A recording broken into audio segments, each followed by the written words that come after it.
I want to skip ahead here in terms of the lessons, because what is your, I feel like we have seen on some level over the past couple of years, we've had sort of, I don't know, shadows of conflicts between capital. Like it does not feel like there is within conversations where people are talking about reforming, our politics or the Democratic Party, that there is really a terribly sophisticated level of distinction of the types of capital. And we see it only in the context of, let's say, like the net neutrality fight, or maybe in the Affordable Care Act fight, where like pharmaceutical industry is, there against insurance companies, or vice versa, or something like that. Or, and so, give me your sense of like how, if we were not to repeat the mistakes of not having a full sense of the terrain at that time, what would we see today in the Democratic Party?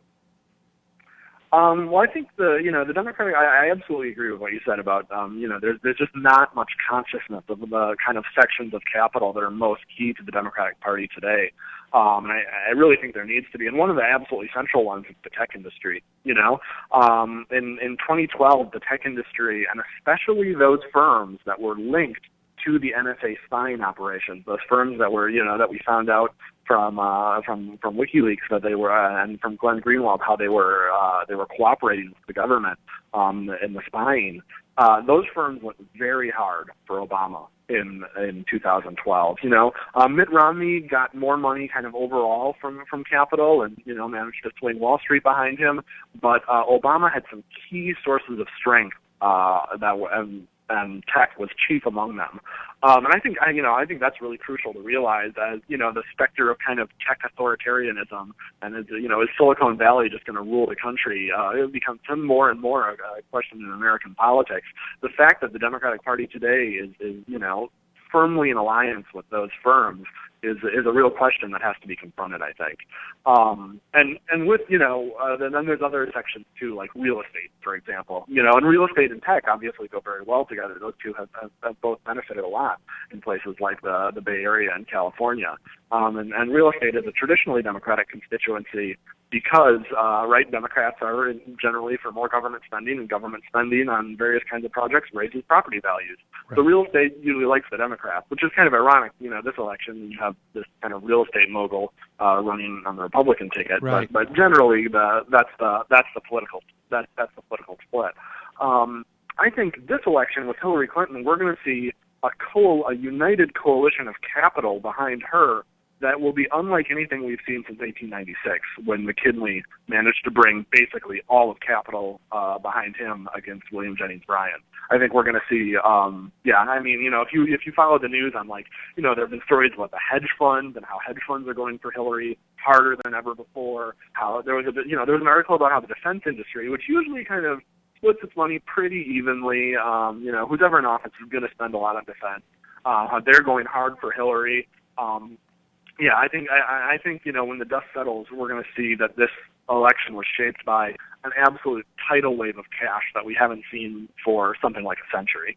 And so, but what happens afterwards? I mean, because on one level, there's a certain sort of like sui generis situation here with Donald Trump, where, everybody's just simply afraid of like what it means to have someone like that as be president. And, nobody's people, it's the sort of it's like one of those first times where you could actually say with some, I think, sincerity that there's a certain amount of uncertainty involved here that capital is not interested in. But what happens the day after? Like, obviously, these interests have some conflicts. Do they or don't they? I mean, I would imagine, like on some level, real estate. I mean, Lily Geismer wrote a book about that period that we're talking about with McGovern that suggests that even at that time, the Democratic Party was looking to the sort of the suburbs and the tech industry Maybe it's not Right. necessarily maybe that's the antecedent to the one we have now. But are there conflicts that arise, or are there opportunities? Because, I don't know where Uber fits into this, but we can also, I mean, there's never been, I don't know, I certainly have never been aware of a company that has closer ties to the Democratic Party than Uber. I mean, it just seems, maybe I'm just conscious of it because it was all over at the convention. And I imagine there's some labor issues, there's some conflict there. But where are the fissures going to appear, if you have any sense?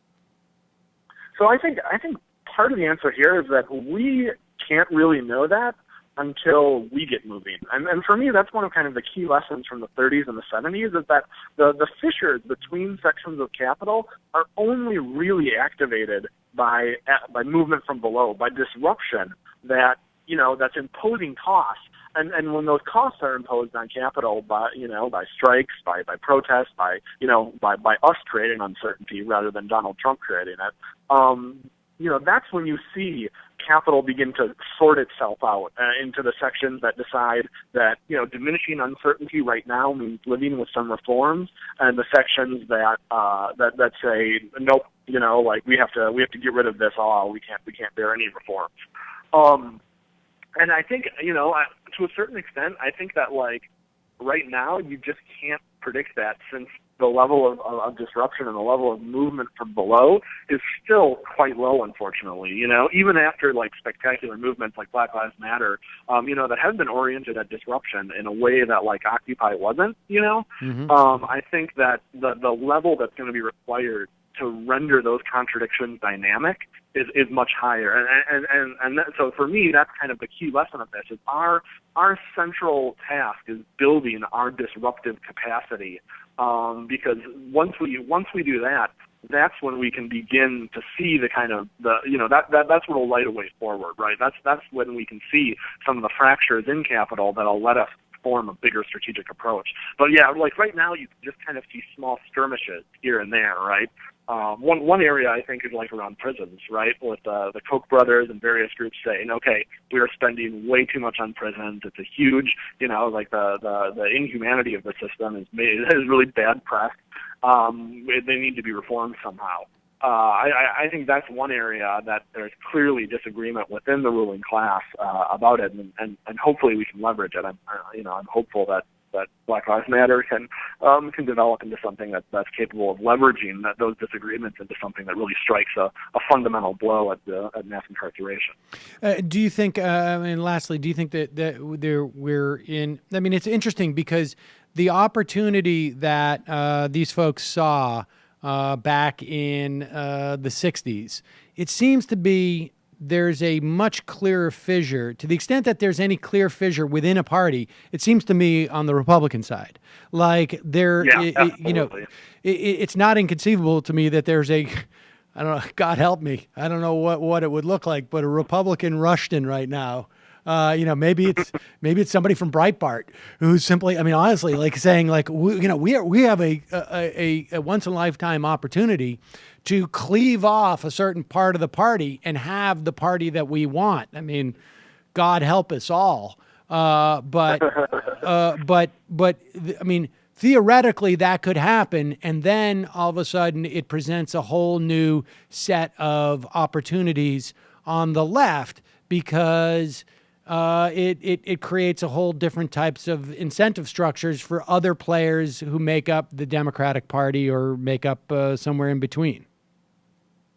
Yeah, I totally agree. I mean, I think some people, saw the Sanders campaign and the tremendous excitement it generated, and the commitment of people taking it all the way to the convention, and saw that and said, wow, the Democratic Party is really kind of fractured right now. But then you look next door at the Republicans, and it's just no contest. That's what a fractured party looks like, when hundreds of Republican officials are saying we don't want to back Donald Trump, when the party is in chaos. That's what a fractured party looks like. I think anyone trying to make bets about where the Republicans are going to go in the next few years has a greater tolerance for risk than I do. I think it's just very hard to see at this point, and it really seems like anything possible. For the Democrats, on the other hand, I think again, I think they're consolidating a base that is a larger share of the ruling class than anything we've seen in the U.S. for a while. That there's, that the Democrats are going to be the first party of business coming out of this election, I think. And yeah, that's definitely going to present its own challenges. There was just a story on Politico this morning about how, the kind of challenges to Democrats who backed Fast Track for the Trans-Pacific Partnership were, didn't actually get any support from labor in their attempts to challenge these the primary challenges. Like labor has been hedging its bets, and so what labor is going to do in a situation where where Clinton is attacking even more sharply in favor of business than Obama has, I think I think that's going to be crucial, and that's going to be a central question. Right. Just to be clear on what that Politico story was, that labor didn't step up and really threaten those 28, I think it's 28, who voted for the TPA, which was the trade authority, that basically gives them the green light to vote for the TPP. Part of the calculation theoretically could have been like, we don't want to this is the dilemma, right? Like they say, we want to maintain as many, Democrats as possible in the House. And if we bring in a primary challenger, maybe that doesn't work out. Maybe that weakens them for the general election. Part of the calculation could also be like, the Republicans are going to stop this anyways. But I don't know that would have been a safe calculation to make 6 to 8 months out when that decision had to be made. Hello, you. I'm Sam Seder. Looking for smart progressive talk that is occasionally amusing? Well, subscribe to our YouTube feed. Subscribe to our podcast. Like us on Facebook. And just generally enjoy us.